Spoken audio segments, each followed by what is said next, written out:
El Cantar de Mio Cid. El Cantar de Mio Cid es un libro anónimo en el que todavía no se encuentra un autor, que solamente se conoce el manuscrito de Per Abad, que tiene más de 3000 versos. Obra además que es una de las primeras manifestaciones épica en la lengua castellana. Es una obra que se encuentra en la Edad Media de la literatura española, medianamente entre el siglo XIII, creo. ¿Qué más podemos saber? Que la estructura de esta obra está formada, como ya lo habían visto en mi canal, que subí la primera, el segundo y el tercer cantar de el Mio Cid, del Cantar de Mio Cid. Esta estructura está formada también por una temática. En el primer cantar se encuentra el destierro del Mio Cid, en el segundo las bodas del hijo de las hijas de Mio Cid, y en el tercer cantar el enfrentamiento de Corpes. Como decíamos que el Mio Cid es una de las primeras manifestaciones épicas, obviamente la temática va a girar en torno a la épica, es decir, un héroe que tiene algo principal. La característica principal del héroe es el honor. Y en este caso la temática va a ser el honor de un héroe, que es el Mio Cid, y que en el primer y el segundo cantar va a intentar recuperar su honor, obviamente, y el perdón también de su rey, que un poquito más adelante vamos a contar de cuál es el argumento de la obra. Y ya en el tercer cantar es cuando logra o intenta recuperar la honra y la obtiene por completo, obviamente con su esfuerzo personal y también por su confianza en la justicia. Podríamos analizar la obra desde el punto de vista político, social y económico, también desde el individual. Pero bueno, vamos a lo que les interesa a ustedes. ¿Qué es el argumento de la obra? En el primer canto se presenta todo el poder político que conlleva ser, obviamente, el Mio Cid. El Cid es un caballero que cumple las órdenes, está en la corte, obviamente, con el rey Alfonso. Este Cid que tiene mucha inteligencia y tiene mucho ingenio para la guerra, entonces obtiene casi siempre y siempre muy buenas ganancias en las parias que obtiene también o sea, por ganar en las guerras, obviamente lo que se obtiene. Y esto levantó obviamente mucha envidia. Y acá fue Ordóñez quien sembró con su envidia la semilla de la desconfianza del rey Alfonso por sobre Mio Cid. Entonces, que le dice que quizás está quedándose con las ganancias de las guerras y no está dándole lo que le tiene que dar al reino.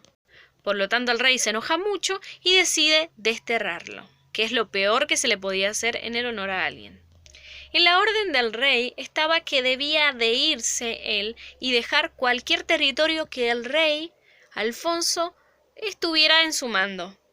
Recuerden que en esa época estaba la lucha de la guerra, las luchas y las guerras de los españoles contra los moros. Por lo tanto, él lo que debe hacer es en 9 días abandonarse esas tierras. Entonces, ¿qué? Viaja a su pueblo natal, se intenta despedir de sus allegados, todos quieren irse con él, entonces se les une un ejército, es decir, que no va solo. Martín Antolínez convence a unos judíos de que les presten dinero para poder salir, porque obviamente no les permitía que nadie les vendiera ni que nadie les comprara. Punto importante, la única persona que se anima a hablarle, sabiendo que no podían hablar ni tener ninguna conversación con él, es una niña de 9 años. ¡Qué valentía! Llega un momento muy duro que debe, el cual más emocionante, uno de los más emocionantes, que debe despedirse de su esposa y de sus 2 hijas. Y él promete volver para poder casar y ver a sus hijas crecer, obviamente. Antes de irse, unos días antes de irse, él tiene un sueño donde un ángel le dice que él pronto va a regresar. Entonces él, luego de abandonar las tierras donde estaba su rey, comienza a visitar otros pueblos donde está a mano o en pueblos de moros. Entonces él va con su ejército y va arrasando todos los pueblos y la mayoría de las ganancias que obtiene le manda regalos muy lindos a su rey para demostrarle que es para que siga confiando en él y demostrarle y ganar su honor.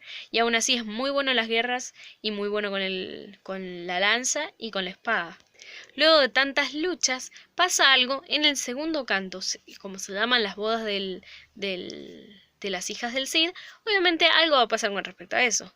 Como llegan muy buenos rumores a donde está el rey Alfonso, la gente escucha y presta atención que hay mucho honor y mucha lealtad en la familia del Cid. Por lo tanto, los infantes del pueblo de Carrión deciden casarse con sus hijas, pero solamente para aprovecharse de ese dinero y de ese honor que había obtenido nuevamente el Cid.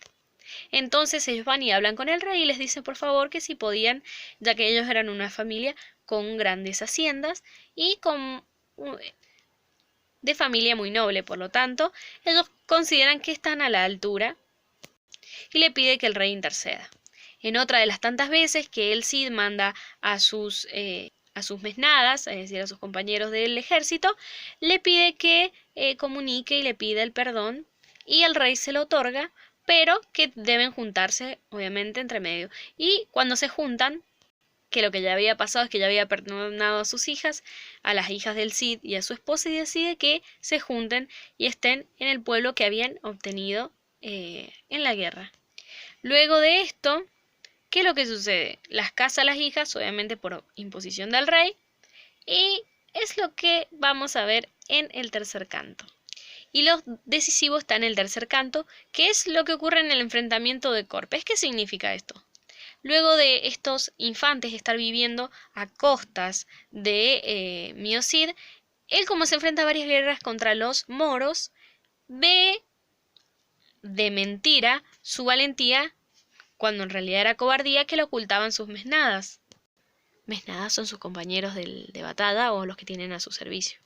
Y ocurre un evento muy gracioso, que es que se escapa uno de los leones del Cid y están los infantes que huyen como ratas, y el Cid se levanta, que es una de las gran afrentas que ocurre con los caballeros, que es enfrentarse a un león y ganarle si esa es la mayor valentía. Entonces lo toma del cuello y guarda al león, y ahí se dan cuenta de la cobardía de los infantes de Carrión. Y en venganza de esto, los infantes luego toman a sus esposas y las llevan obviamente a su pueblo, que es Carrión, y las pide. Entonces el Cid les regala sus dos espadas más importantes, que luego la van a ver cuando lo lean. ¿Y qué sucede? Huyen, o se van hacia Carrión, acepta el Cid llevarlas, que se las lleve a sus hijas, y en el camino las golpea y las deja tiradas pensando que están muertas, cuando realmente la encuentra su primo, y se vuelven a Valencia, el pueblo donde estaba el Cid. Y lo que hace ahora el Cid es pedir justicia, que se da obviamente donde está el rey Alfonso, y entre ellos se lleva un juicio donde le devuelven las espadas, intenta devolver el dinero que le habían dado muchos marcos eran. Y en el mismo juicio surge un enfrentamiento o un reto que se hacen de los mesnadas o compañeros del Cid con los de los infantes de Carrión. Y se lleva a cabo el enfrentamiento de Corpes, que obviamente que es ese enfrentamiento que han visto en las películas, entre caballeros que van a caballo y llevan una lanza, y el que primero cae es el que pierde o muere. Bueno, eso era. Y obviamente termina ganando los de el bando del Cid.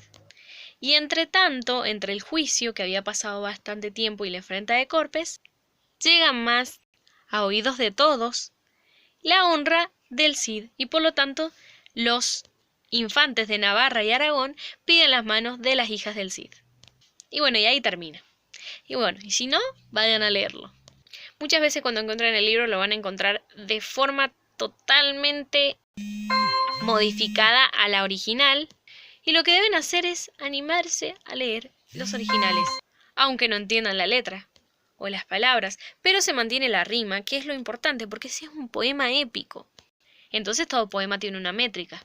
Si ustedes bien ven la estructura de la versificación, podrán ver que está cortada en el medio, pero ¿por qué? ¿Dónde han visto versos cortados en el medio? Bueno, esa cortada es una pausa o cesura, que es típico de versos que tienen el metro irregular y por lo tanto demasiadas sílabas. Entonces, para poder respirar, estos que eran poemas épicos también se cantaban. Entonces, si uno dice toda la frase entera, o sea, se queda sin aire.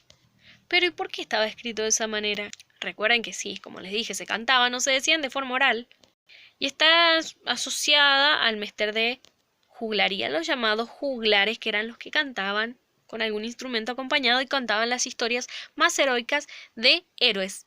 Así que bueno, espero que les haya gustado. Adiós.